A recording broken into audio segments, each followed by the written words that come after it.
इगतपुरी नगरपालिका निवडणुकीत प्रभाग क्रमांक 4 मधून मालानंदू गवळे यांनी मतदारांचा विश्वास संपादन करत विजय मिळवलाय। या यशामुळे प्रभागात आनंदाचे वातावरण निर्माण झाले असून समर्थकांनी जल्लोष साजरा केलाय। प्रचारादरम्यान मालानंदू गवळे यांनी नागरिकांच्या दैनंदिन प्रश्नांवर लक्ष केंद्रित करत पाणी पुरवठा, रस्ते, स्वच्छता, आरोग्य व विकास कामांना प्राधान्य देण्याचे आश्वासन दिले होते। त्यांच्या कार्यपद्धतीवर विश्वास ठेवत मतदारांनी कौल दिल्याचे निकालातून स्पष्ट झाले। विजयानंतर त्यांनी सर्व मतदारांचे आभार मानत प्रभाग क्रमांक 4च्या सर्वांगीण विकासासाठी प्रामाणिक व लोकाभिमुख काम करणार असा निर्धार व्यक्त केलाय।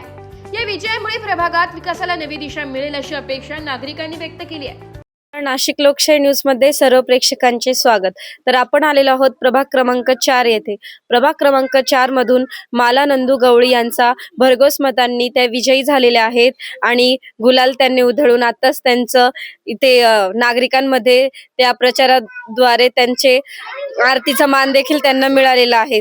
तर ते प्रभाग क्रमांक 4 मधून उमेदवारी त्यांनी केलेली होती आणि त्या भरघोस मतांनी विजयी झालेले आहेत आणि नागरिकांचे जे पण काही समस्या असतील आणि पुढे जे त्यांनी काही आश्वासन दिलेले आहेत त्यावर ते नक्कीच खरे उतरतील, यात काही शंका नाही। तर ताई आपल्या सोबत आहेत आणि त्यांचे मिस्टर देखील आपल्या सोबत। नमस्कार, मी मालानंदू गवळे, इगतपुरी मिलिंदनगर इथून प्रभाग क्रमांक 4 मधून उभी होते।